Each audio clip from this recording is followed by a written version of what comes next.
ನಮಸ್ಕಾರ, ವಿದ್ಯುತ್ ವಾಣಿಗೆ ಸ್ವಾಗತ. ನಾನು ವನಿತಾ. ತುಮಕೂರು ನಗರದ ಹನುಮಂತಪುರ ಪ್ರದೇಶದ ಮನೆಯೊಂದಕ್ಕೆ ಒಂದೇ ತಿಂಗಳಲ್ಲಿ 8 ಪಟ್ಟು ಹೆಚ್ಚಾದ ವಿದ್ಯುತ್ ಬಿಲ್ ಬಂದಿರುವುದು ಗ್ರಾಹಕರಲ್ಲಿ ಆತಂಕ ಮೂಡಿಸಿದೆ. ಸಿ ಬಸವರಾಜು ಅವರ ಮನೆಗೆ ಫೆಬ್ರವರಿ 3ರಂದು ಬೆಂಗಳೂರು ವಿದ್ಯುತ್ ಸರಬರಾಜು ಕಂಪನಿ ಬೆಸ್ಕಾಂ ವತಿಯಿಂದ 10,423 ರೂಪಾಯಿ ವಿದ್ಯುತ್ ಶುಲ್ಕ ಪಾವತಿಸುವಂತೆ ಬಿಲ್ ನೀಡಲಾಗಿದೆ. ವಿದ್ಯುತ್ ಬಳಕೆಯನ್ನು ಸರಿಯಾಗಿ ಲೆಕ್ಕ ಹಾಕದೆ ಏಕಾಏಕಿ ಇಷ್ಟು ದೊಡ್ಡ ಮೊತ್ತದ ಬಿಲ್ ನೀಡಲಾಗಿದೆ ಎಂದು ಬಸವರಾಜು ಆರೋಪಿಸಿದ್ದಾರೆ.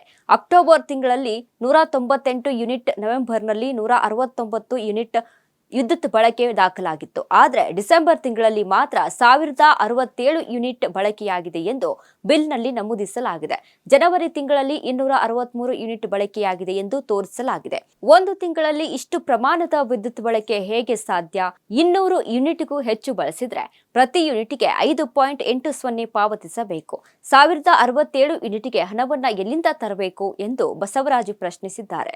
ಅಧಿಕಾರಿಗಳ ನಿರ್ಲಕ್ಷ್ಯದಿಂದ ಕಚೇರಿಗೆ ಅಲಿಯುವಂತಾಗಿದೆ. ಕಚೇರಿಯಲ್ಲಿ ಯಾರೂ ಸಕಾರಾತ್ಮಕವಾಗಿ ಸ್ಪಂದಿಸುತ್ತಿಲ್ಲ. ಹಿಂದಿನ ತಿಂಗಳಲ್ಲಿ ಮೀಟರ್ ರೀಡರ್ ಸರಿಯಾಗಿ ಕೆಲಸ ಮಾಡದ ಕಾರಣ ಕಡಿಮೆ ಯೂನಿಟ್ ತೋರಿಸಿದೆ. ಈಗ ಬಾಕಿ ಇರುವ ಯೂನಿಟ್ಗಳನ್ನು ಸೇರಿಸಿ ಒಟ್ಟುಗೂಡಿಸಿ ಬಿಲ್ ಮಾಡಿದ್ದಾರೆ. ಸಿಬ್ಬಂದಿ ಮಾಡಿದ ತಪ್ಪಿಗೆ ಅಮಾಯಕ ಜನರಿಗೆ ಹೊರೆ ಹಾಕಲಾಗುತ್ತಿದೆ ಎಂದು ಅವರು ಅಸಮಾಧಾನ ವ್ಯಕ್ತಪಡಿಸಿದರು. ಮನೆಯಲ್ಲಿ ಟಿವಿ, ಗೀಸರ್ ಮತ್ತು ಫ್ಯಾನ್ಗಳಷ್ಟೇ ಬಳಸುತ್ತಿದ್ದೇವೆ. ಇಷ್ಟಕ್ಕೆ 1067 ಯೂನಿಟ್ ವಿದ್ಯುತ್ ಹೇಗೆ ಖರ್ಚಾಗುತ್ತದೆ ಎಂದು ಅವರು ಪ್ರಶ್ನಿಸಿದ್ದಾರೆ. ಈ ಬಗ್ಗೆ ಪ್ರತಿಕ್ರಿಯಿಸಿದ ಬೆಸ್ಕಾಂ ಸಹಾಯಕ ಎಂಜಿನಿಯರ್ ನಾಗರಾಜ್, ಈ ವಿಚಾರ ನನ್ನ ಗಮನಕ್ಕೆ ಬಂದಿಲ್ಲ. ತಪ್ಪಾಗಿರುವ ಬಗ್ಗೆ ತಿಳಿದಿಲ್ಲ. ಪರಿಶೀಲಿಸಿ ಕ್ರಮ ಕೈಗೊಳ್ಳಲಾಗುವುದು ಎಂದು ತಿಳಿಸಿದ್ದಾರೆ.